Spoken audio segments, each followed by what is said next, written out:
last one.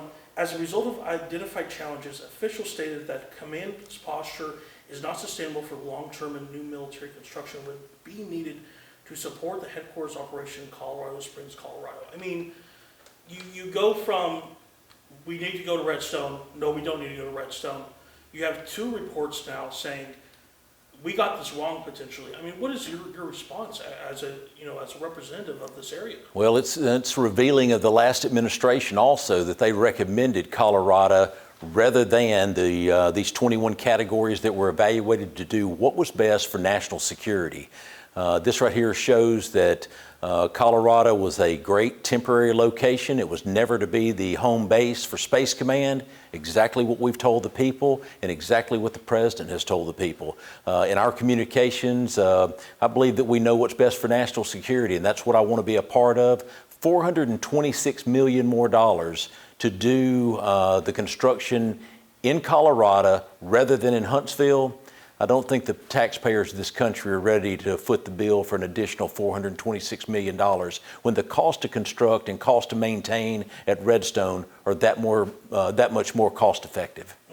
And of course, this comes as President Trump is trying to build up the Golden Dome project, which would be another huge boost for the Huntsville economy, especially for Redstone with MDA out there.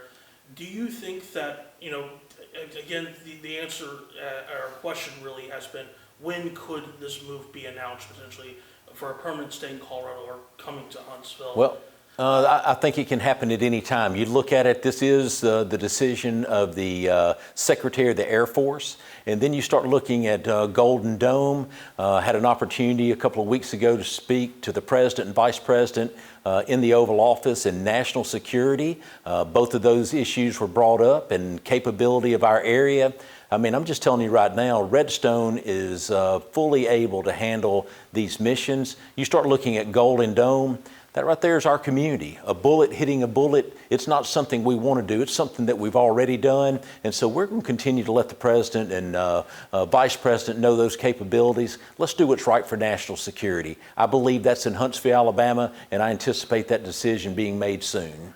And of course, you just talked about a few minutes ago, talking about visitors coming to the arsenal and seeing its capabilities. Have you invited President Trump and Vice President J.D. Vance to come visit Redstone? Well, we did have a little discussion at the Georgia-Alabama game. I told him when I walked in, he said, "Here comes Dale to talk about Space Command." I said, "Sir, I want to talk about you coming and cutting the ribbon whenever we get that first building completed." So we're going to continue to push our case. The President wants to do what's right for national security. I believe this GAO report pushes even harder that it ought to be in Huntsville, Alabama, 1,700 jobs with a 3,000 job spinoff. We've got the people, we've got the education level. I think the clear choice is Redstone Arsenal, and I believe that our entire delegation understands that, but I also believe that the Secretary of the Air Force understands it. All right, I want to switch gears real quick. One big, beautiful bill. It has its supporters in the House. It also has its detractors in the Senate.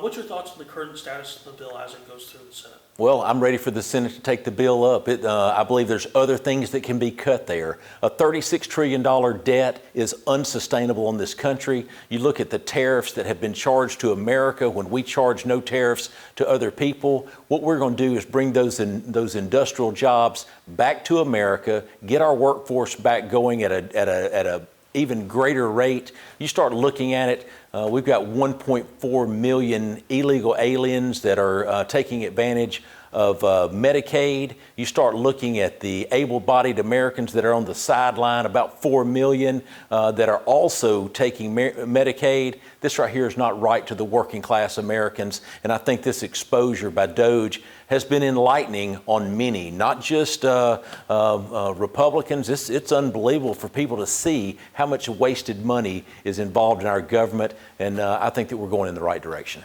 And now there are some citizens who are pretty much against the bill. In fact, there's actually going to be a protest tomorrow in front of the federal courthouse here in Huntsville, basically saying, hey, we do not support this bill. The Senate should kill it as much as they can. What's your response to constituents who say, we don't want this? Well, let me tell you this right here. If you take a look at this bill, I think the vast majority of the people that I represent, the 750,000 people here in North Alabama, understand that we're trying to hit the reset button for America, understanding that a $36 trillion debt is pushing America to the edge of the cliff. We've got to stop it now. We've got to get able-bodied Americans back to work. And again, that's the great thing about America. You can protest anything, but I'll tell you this right here. I support the bill. I pray that the Senate takes it up, makes modifications to it, makes more cuts. Let's pay this national debt down, and let's stop giving all this money to these foreign countries that hate America. All right, one last question. Of course, Tony Tuberville has announced he's going to be running for governor. You've announced you are not looking to take his seat. This morning, Alabama Attorney General Steve Marshall, he has said, I'm going to be running for that seat. Probably the first of many names to announce their candidacy for that seat. What's your thoughts on the names that are starting to come out, and who are you liking so far to potentially fill Tuberville's shoes? Well, I'm pretty fortunate as a sophomore to be on the Appropriations Committee and then also on Homeland Security, and I chair a subcommittee on Homeland Security. There's going to be a lot of names, I'm sure, that's tossed around. Mine was one of them. But these committees, what I evaluated is what was best for the 5th Congressional District and what was best for Alabama. It would take probably 2 terms to even be considered for appropriation. In the Senate, that'd be 12 years. I think I'm right where I need to be, and I'm excited about that. I welcome the people that are running for the United States Senate. Whoever the people of the state of Alabama elect, I'm going to work with them in any way that I can. Our republic is alive and well, and that's the great thing. If you want to run, get your name on the ballot, support a candidate. Let's get a high turnout from Alabama so we can be sure that we get the best candidate to represent the people that live in this state.